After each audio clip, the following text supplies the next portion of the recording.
मेरे घर एक दूध वाला रोज दूध देने आता था। वो कभी घंटों तक माँ के पास बैठकर बातें करता, तो कभी बहाने से मेरे पास आकर 50 रुपए मेरे हाथों में रख जाता। उसकी ये हरकतें मुझे बहुत अजीब लगती थीं, लेकिन माँ ने इस बात को कभी सीरियस नहीं लिया।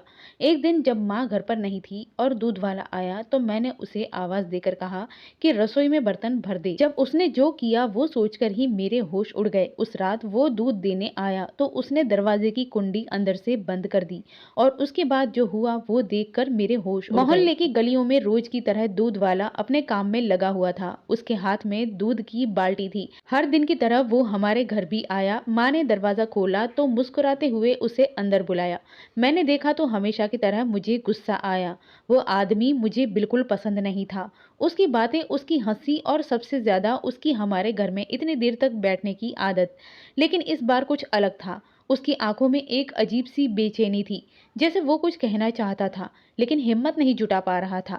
मैं अपने कमरे में जाकर बैठ गई, लेकिन उसके और माँ के बीच चल रही बातचीत के टुकड़े टुकड़े मेरे कानों में पड़ रहे थे। अब बहुत हो गया, तुम्हें उसे सब कुछ बता देना चाहिए। दूध वाले की आवाज में अजीब सी बेचैनी थी। माँ ने धीमी आवाज में कुछ कहा जो मैं ठीक से नहीं सुन पाई। अगर तुम नहीं बताओगी तो मैं खुद बता दूंगा। ये सुनकर मेरा माथा ठनका। मैं सोचने लगी कि आखिर ऐसा क्या राज है जो माँ मुझसे छुपा रही है। मैं समझ नहीं पा रही थी कि ये आदमी क्यों हमारे घर इतनी देर तक बैठता है और माँ से इतनी बातें करता है। जब भी मैं घर आती तो वो अजीब हंसी हंसते हुए कहता, आ गई, आज तुम्हारे लिए मक्खन भी लाया हूँ, खाया करो, बहुत कमजोर हो गई हो। उसकी बातों में एक अजीब सा मतलब छुपा होता जो मुझे बहुत खटकता। एक दिन जब उसने मेरे सिर पर हाथ रखने की कोशिश की तो मैंने झटके से उसका हाथ हटा दिया और गुस्से में अपने कमरे में चली गई। मैं जानती थी कि ऐसे लोग बहाने बहाने से लड़कियों को छूने की कोशिश करते हैं, पर मुझे ये सब समझ नहीं आता था कि माँ उसकी इतनी मेहरबान क्यों है। ये आदमी मोहल्ले की औरतों से भी घंटों बातें करता था और वे भी उससे हंस हंस कर बातें करती थी। धीरे धीरे माँ का भी व्यवहार बदलने लगा। पहले तो वो दरवाजे पर खड़ी होकर दूध वाले से बातें करती थी, लेकिन फिर वो उसे अंदर बुलाने लगी। एक दिन दूध वाले ने कहा, बहुत भूख लगी है, कुछ खाने को मिल जाए तो अच्छा होगा। ये सुनकर माँ बोली, हाँ हाँ, अंदर खाना तैयार है, आकर खा लो। इसके बाद ये रोज का सिलसिला बन गया। वो रोज हमारे घर दोपहर का खाना खाने लगा।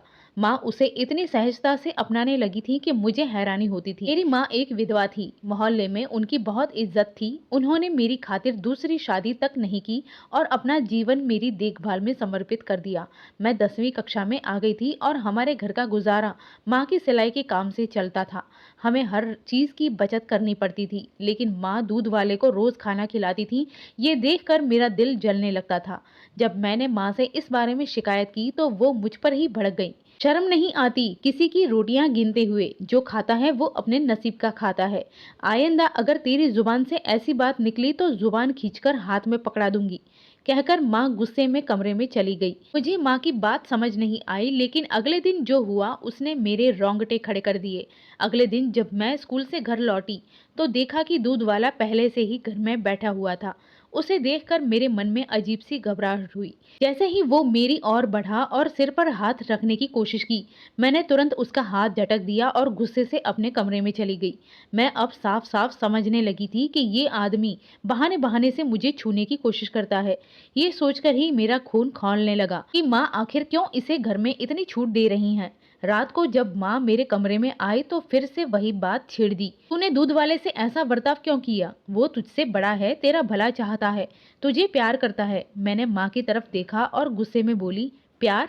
एक दूध वाला मुझसे प्यार क्यों करेगा माँ? क्या तुम समझ नहीं रही कि वो कैसा आदमी है?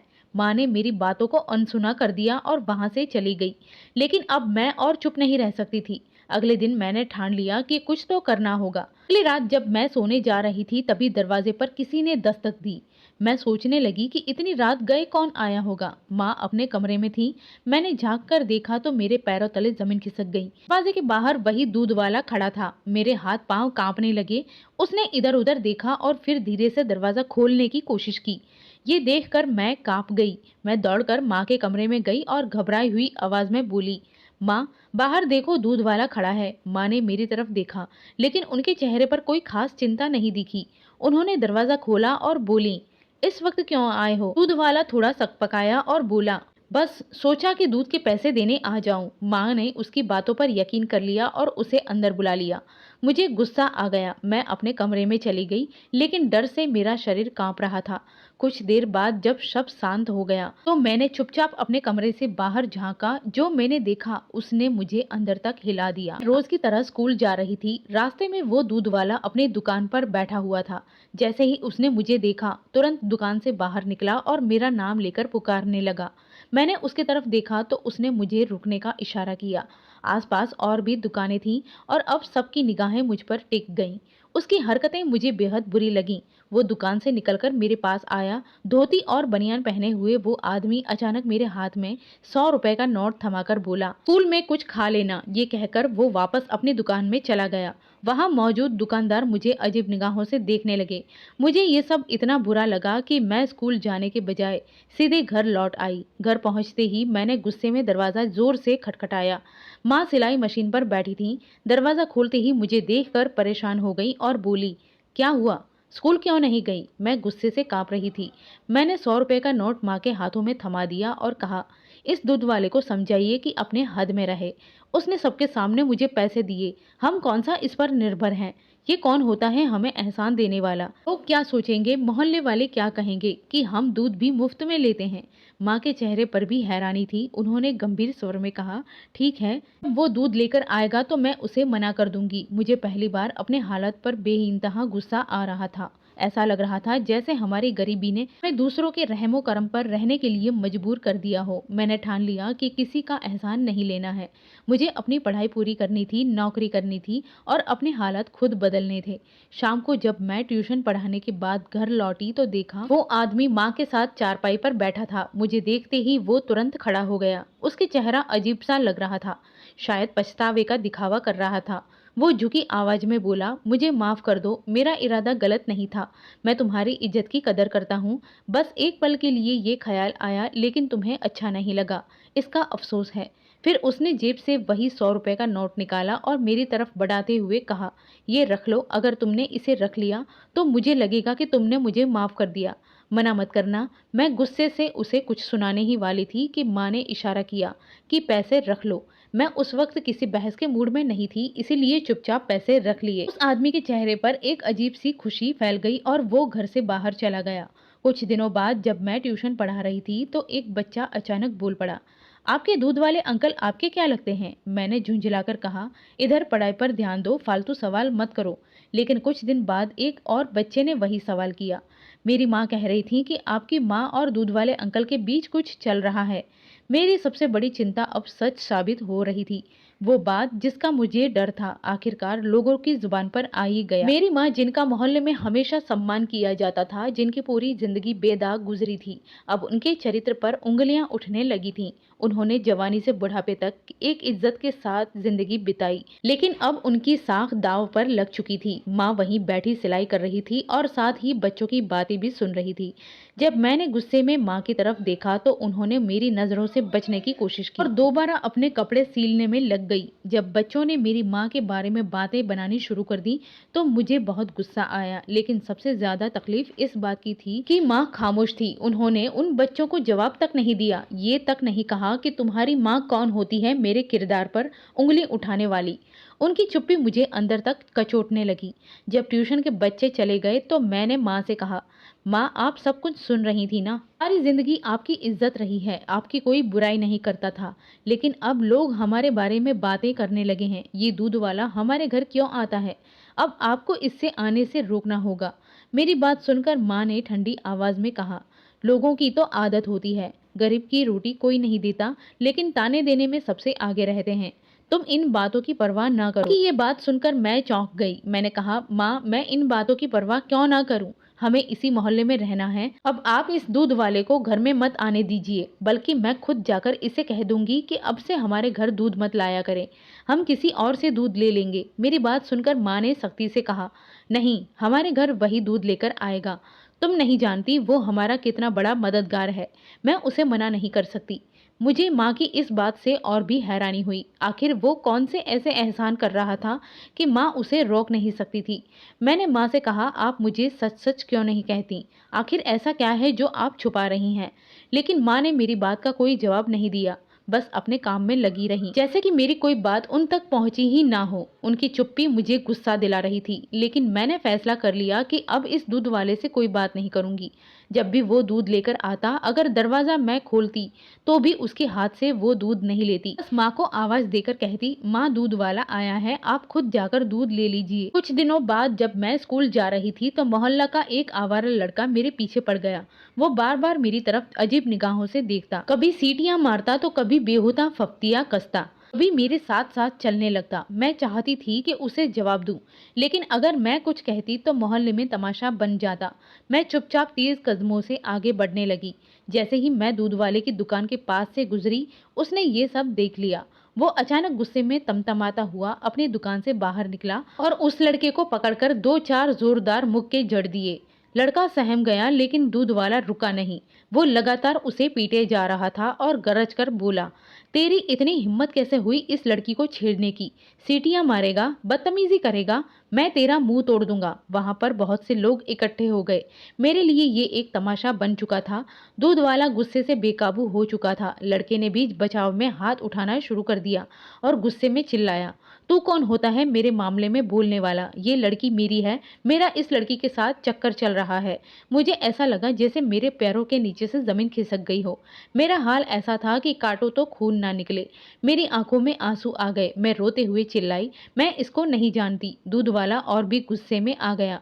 उसने उस लड़के को धक्का देकर जमीन पर गिरा दिया और कहा, मैं जानता हूँ ये लड़की ऐसी नहीं है। खबरदार जो आज के बाद इसे तंग करने की कोशिश की, अगर फिर से तेरी नजर इस पर गई तो तेरी आंखें निकाल दूंगा। मोहल्ले में एक अलग ही माहौल बन चुका था। लोग एक दूसरे से कानाफूसी कर रहे थे। मैं बिना कुछ कहे तेजी से वहां से निकल गई, लेकिन अब ये बात पूरे मोहल्ले में फैल चुकी थी। जब दूध वाले ने मोहल्ले के सामने मेरी हिफाजत के लिए उस लड़के को मारा, तो लोगों की नजरें मुझ पर अजीब तरीके से उठने लगी, जैसे कि मेरा इस आदमी से कोई रिश्ता हो। उसकी हरकतों से मैं इतनी परेशान हो गई थी कि घर लौटते ही माँ से कहने लगी, माँ इस आदमी ने मेरा तमाशा बना दिया है। जब मैंने उन्हें सारी बात बताई तो उन्होंने बस इतना कहा, तुम्हारे लिए उसकी गैरत जाग जाती है। मैंने हैरानी से पूछा, इसका क्या मतलब है? लेकिन माँ ने कोई साफ जवाब नहीं दिया, बस इतना कहा कि किसी दिन सब बता दूंगी।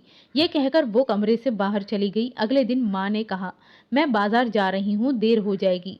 दूध वाला आए तो दूध ले लेना। मैं इस आदमी से इतनी नफरत करने लगी थी कि उसकी शक्ल तक देखना नहीं चाहती थी।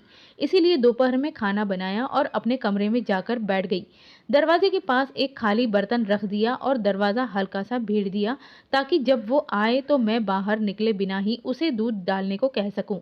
समय बीतता गया, लेकिन माँ अभी तक नहीं लौटी। मेरा मन अजीब अजीब ख्यालों में उलझने लगा। नहीं, माँ इस दूध वाले के साथ भाग तो नहीं गई? ये सोचते ही मैं खुद को कोसने लगी। नहीं, माँ ऐसी नहीं हो सकती। उन्होंने मेरी परवरिश के लिए अपनी पूरी जवानी अकेले गुजार दी। वो इतनी बड़ी गलती नहीं कर सकती।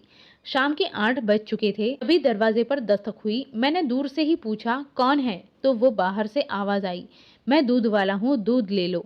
मैंने कहा, दरवाजा खुला है, बर्तन रखा है, उसमें दूध डाल दो। इतना कहकर मैं अपने कमरे में चली गई। मुझे लगा कि वो दूध डालकर चला जाएगा, क्योंकि माँ घर पर नहीं थी, जिनसे वो आमतौर पर बातें करता था। लेकिन मेरी सांसें थम गई जब मैंने सुना कि किसी ने मेरे कमरे का दरवाजा खोला। मैं घबरा गई और गुस्से में कांपते हुए देखी कि वो दूध वाला मेरे कमरे में दाखिल हो चुका था। मैंने डर कर कहा, खबरदार जो मेरे पास आए। लेकिन उसने दरवाजा बंद कर दिया और कुंडी लगा दी। मेरी जान हलक में आ गई। उसने गंभीर आवाज में कहा, पहले मेरी बात सुन लो। मैं गुस्से से चिल्लाई, मुझे कुछ नहीं सुनना, माँ भी घर पर नहीं है, तुम यहाँ क्यों आए हो? वो धीरे धीरे मेरे पास आया और बोला, मैं तुम्हारा बाप हूँ। मेरा दिमाग सुन्न पड़ गया। मैं सख्ते में आ गई और जैसे तैसे खुद को संभालते हुए उसका गिरेबान पकड़ लिया। झूठ मत बोलो, अगर तुम मेरे बाप हो तो माँ ने कभी बताया क्यों नहीं? तुमने माँ से शादी क्यों नहीं की? कहाँ है मेरी माँ? उसने नजरें झुका ली और धीमी आवाज में कहा, मैंने तुम्हारी माँ से शादी नहीं की, लेकिन मैंने उससे मोहब्बत की थी। अब मेरी उलझन और बढ़ गई। मैंने गुस्से से कहा, अगर तुम मेरे बाप थे तो माँ विधवा क्यों बनी रही? तुमने उन्हें छोड़ क्यों दिया? उसकी आंखों में आंसू आ गए। उसने कहा, मैं बहुत गुस्से वाला इंसान था। एक छोटी सी बात पर मैंने तुम्हारी माँ को तलाक दे दिया और गुस्से में वहीं दूर चला गया। लेकिन बाद में मुझे अपनी गलती का एहसास हुआ। जब वापस आया तो तुम्हारी माँ कहीं और जा चुकी थी। मैंने उन्हें बहुत ढूंढा लेकिन वो नहीं मिली। मैं सन्न रह गई। फिर कुछ समय पहले अचानक मैं तुम्हारी माँ को इस इलाके में देख पाया। मैं दौड़कर उनके पास गया और उससे माफी मांगी और फिर से उनके करीब आने की कोशिश करने लगा। मैं तुम्हारी पढ़ाई और घर के खर्चे में मदद करने लगा। मैं चुपचाप उसकी बातें सुन रही थी। वो आगे बोला, तुम्हारी माँ ने दूसरी शादी नहीं की क्योंकि उन्हें सिर्फ मुझसे मोहब्बत थी। मैं भी किसी और से शादी नहीं कर पाया। लेकिन जब मैं रोज रोज तुम्हारे घर आने लगा तो लोगों ने बातें बनाना शुरू कर दी। तुम्हारी माँ से कहा कि अब ये सच तुम्हें बता देना चाहिए। फिर वो जब मेरे सामने हाथ जोड़कर खड़ा हो गया। अब जब तुम सच्चाई जान चुकी हो तो मुझे अपने बाप होने का हक दे दो। अगर तुम्हें मंजूर नहीं तो मैं हमेशा के लिए चला जाऊंगा।